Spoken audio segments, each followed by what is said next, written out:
everyone. When we die, we immediately remember who we are. We remember that we are eternal souls and exist in a state of perpetual joy and love. We recognize that we are now home, and from within this expanded view, are realizing that the life on earth that we just left was an illusion, a dream. It was a game that we chose to play out for an opportunity of growth and soul expansion, to bring back home that experience when we leave the physical body at death. At death, we are surrounded by and immersed in this love, and there's no longer any separation from Source, God, the prime creator.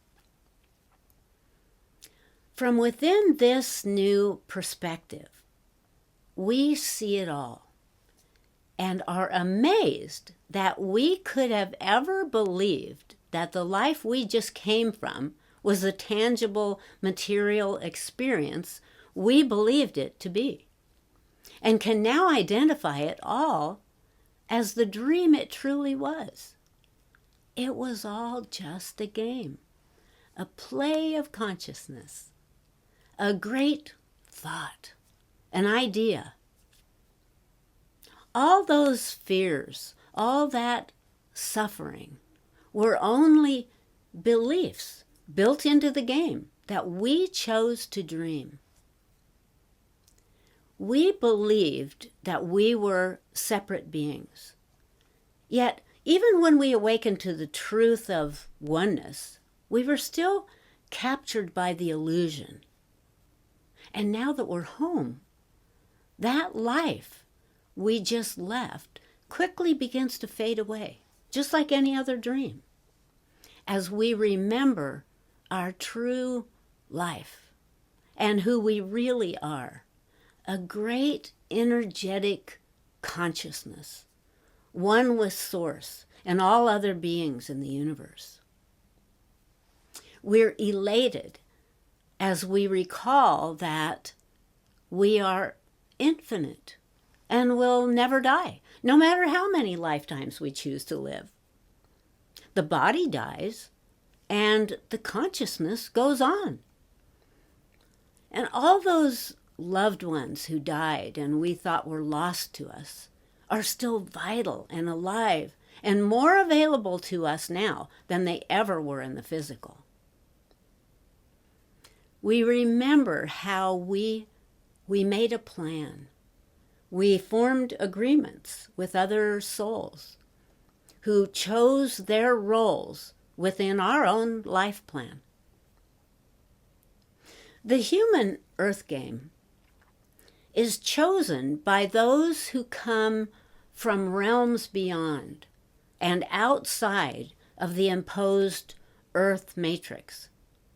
It's played by those who come wanting a journey of limitation and adventure that's not available in their world.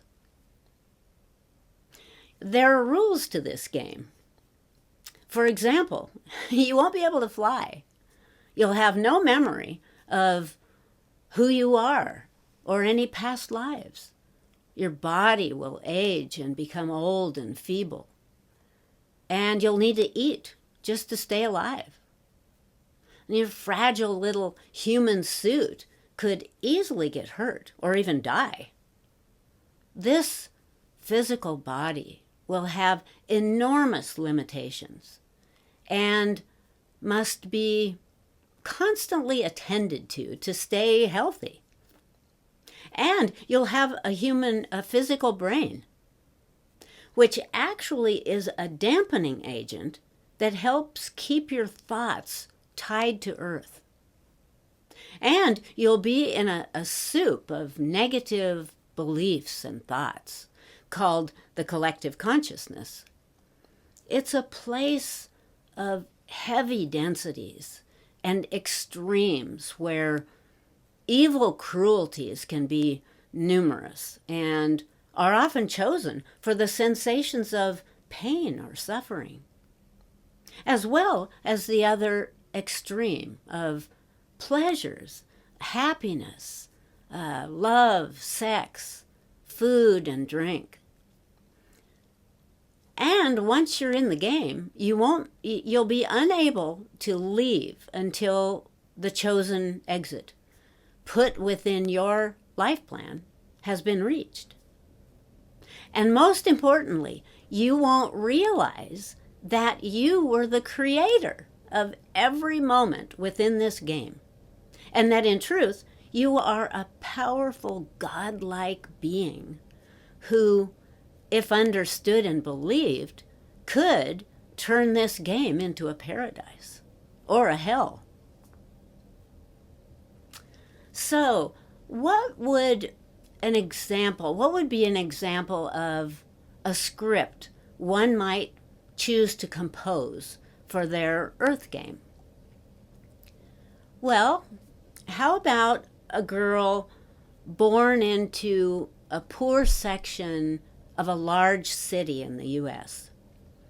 with abusive parents who once threw her off a balcony and now she has a permanent limp. She's underfed and underloved and is always anxious and afraid. At school, she's bullied, and this causes her even more, a greater insecurity. Finally, at age 15, she decides to end it all and tries to commit suicide. Her body is found by a passerby who calls an ambulance, and she's rushed to the hospital. The medical staff sees the pitiful condition the girl is in and calls social services, who take the girl into custody. The cruel neglect of the parents is discovered, and when the girl leaves the hospital, she's placed with a foster family.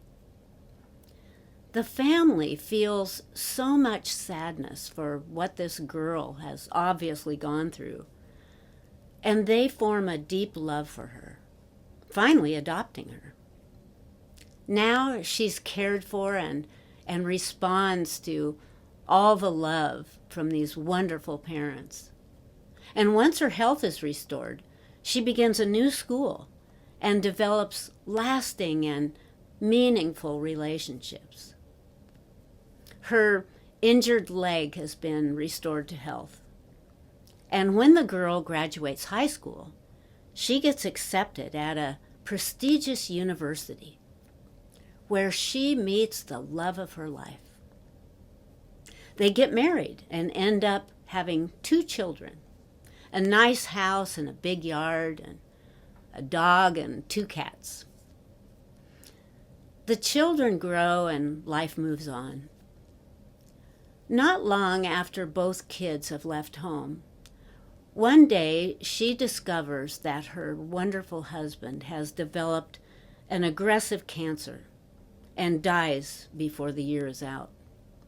She is devastated and grieves deeply. One night, she's so distraught, she feels she can't go on and cries out to the universe for help. When she awakens in the morning, her entire world seems totally different to her. She's never seen a sky so blue and has never heard sweeter bird song. She feels like her heart has swollen in size and is overflowing with love, and her body wrapped in a cocoon of golden light. As the days and months go by, she slowly begins to remember a place she once called home, a realm of brilliant light, and a deep, loving purpose begins to grow inside her. Day after day, she sits in silence, filling her body with the shining radiance of her purest essence, the more her soul is awakened. She soon begins to feel inspired to find others who are motivated by a similar spirit. Within the passing of each year, her love and light grows until one day in her 80s, she feels drawn to lie down in meditation, and moments later is aware that her consciousness is rising up off the bed. The higher she moves, the more ecstasy fills her heart and soul. Instantly, she recognizes who she is and where she's going, and the heavens ring with laughter as the words form in her consciousness. Oh my gosh, it was all just a game. It was all just a game.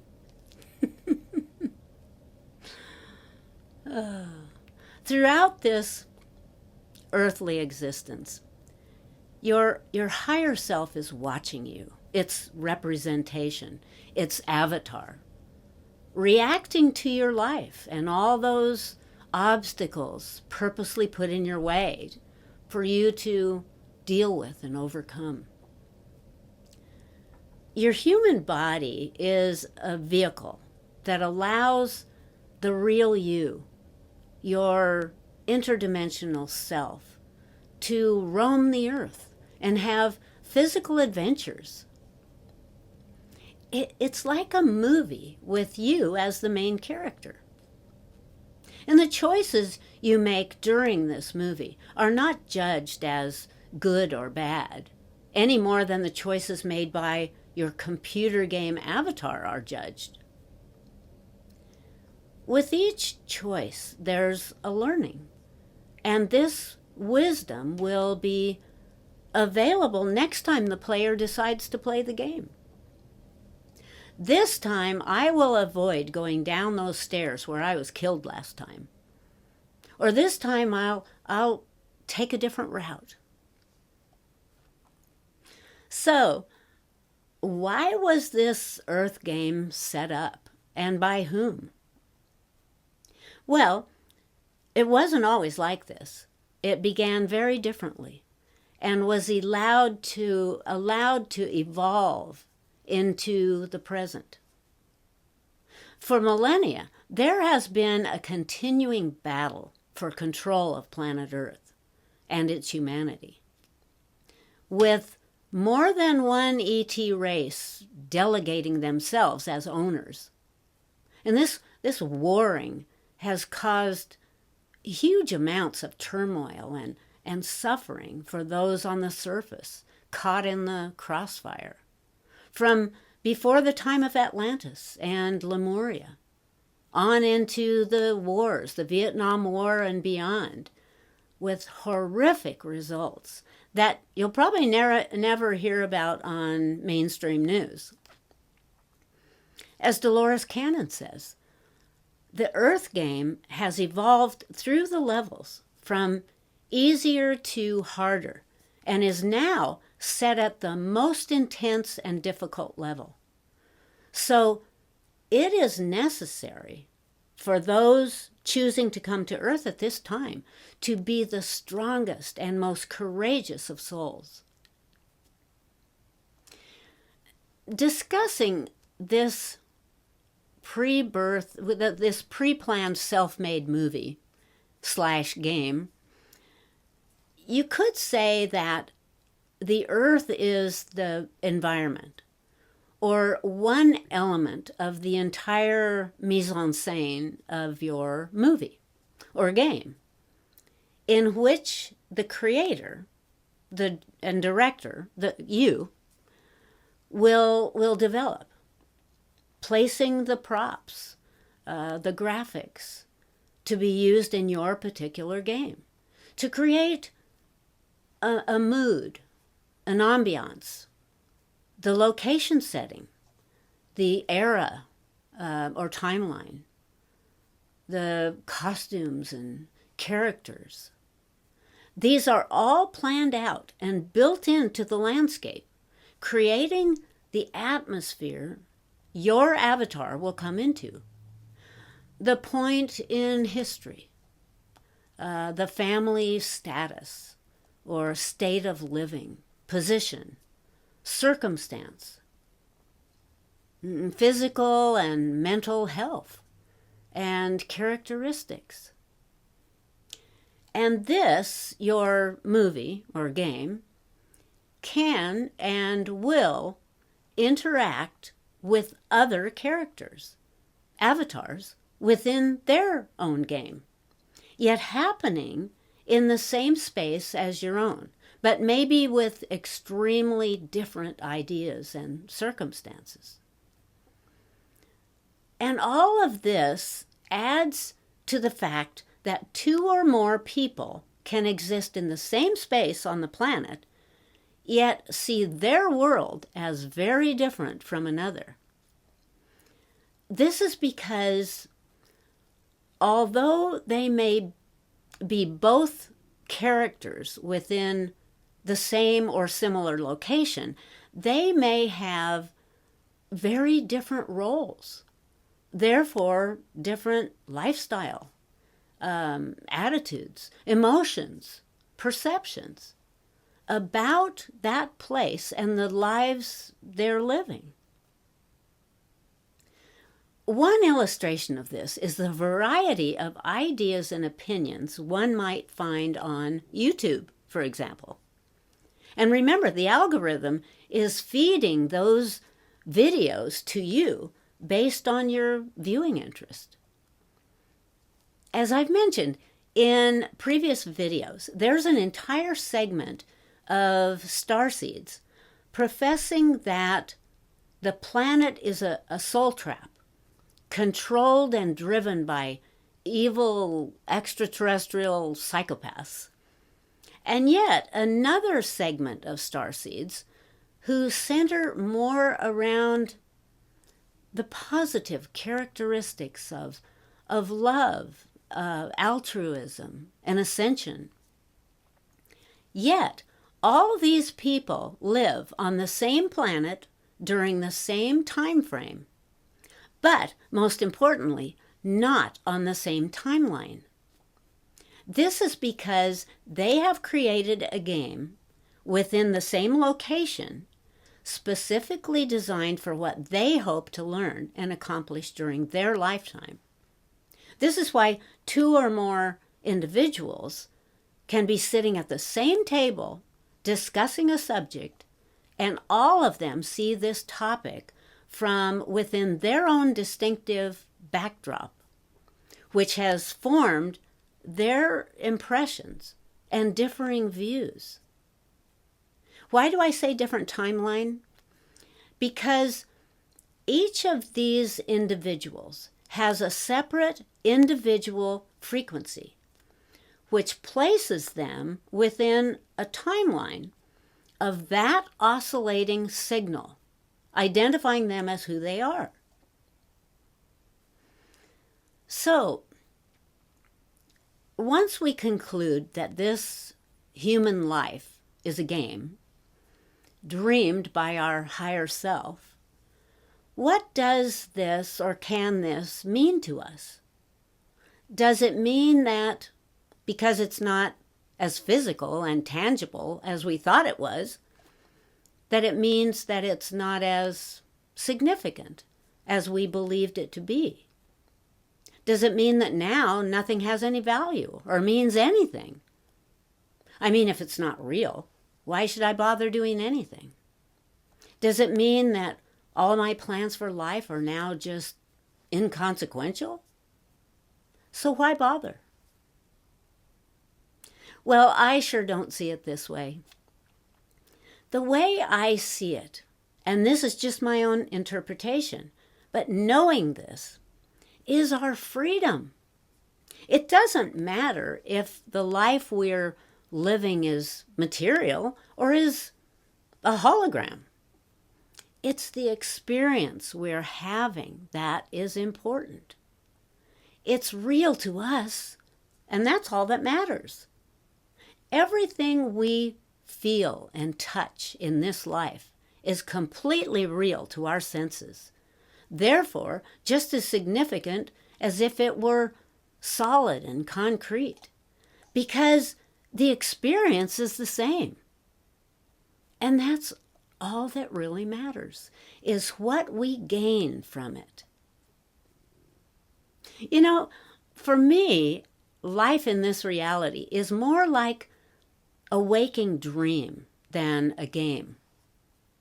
I was just talking to a friend the other day about this, and he also felt the same way. I've walked through entire days where I've honestly wondered if I'm still dreaming. I even recently had an experience in this real life when I saw a stranger. Actually, it was the guy who checked out my groceries, who I knew I had never seen in this life, but instantly recognized him from a dream I had just had. I mean, this stuff is pretty wild. Another significant part of the game are the challenges. Why would we put such problems and tests into our pre-birth script? Because this helps us to gain compassion and generosity. And, believe it or not, this is how we ultimately gain happiness. In order to gain true happiness, we must first experience the opposite. And once we go through a sort of dark night of the soul, we can then cherish the simple joys of a sunset, or of helping someone who's hurting to feel better. This is why the Dalai Lama says that we're here to be happy through it all.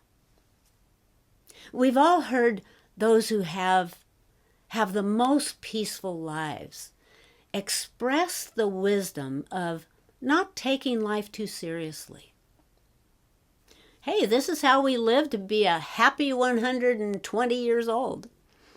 By not taking anything too seriously, letting life flow. Plus, the fact that we're not able to truly be of help to anyone if we have a heavy heart. But if we can retain a happy frame of mind, we're not only lifting the other, but ourselves. And before we know it, we're happy. This knowledge takes away the struggle. Once we realize that this is all a play of consciousness, we can relax and learn from everything, rather than resisting it and trying to change it.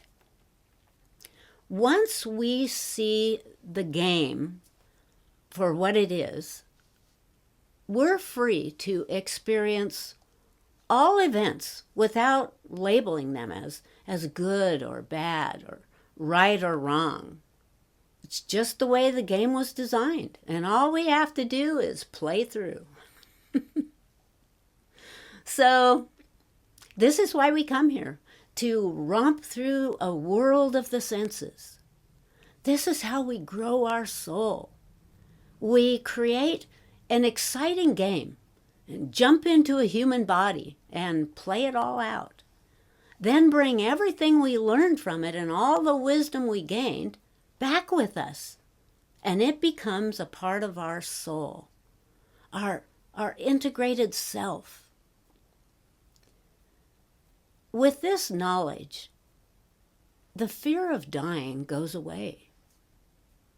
Now we can climb that mountain knowing that if we fall off and die, or even if we just mangle a leg, that's just part of the movie. And next time, we'll write a different script and make a different choice. And even more importantly than choosing to do it again, is to allow it to be what it is, a game. part of the play we came to perform, just like a kid would do. I'm tired of playing mountain climbers. Let's play pirates this time, or galactic explorers. And kids put danger into their game. They get their leg chopped off, or get eaten by a dinosaur, or shot down by an enemy aircraft.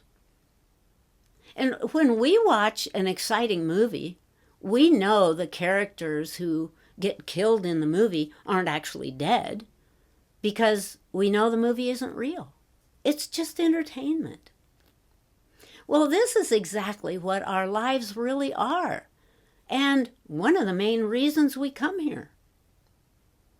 It doesn't matter what life is chosen. It's the experience you get out of it. And that experience, whether a dream, a hologram, an illusion, or concrete and real, is what you take home with you. That's the freedom. No fear. You're just here to play a wonderful game of the senses. And when you leave the game, you take the experience with you. So here we are. Some of us in the middle of our movie. Some of us only at the very beginning. And some are in the most exciting part, the last act leading up to the finale, the thrilling culmination of a lifetime. So, personally, I don't know about you, but I can hardly wait to see what happens. Thanks for hanging out with me today. See you very soon. Bye-bye.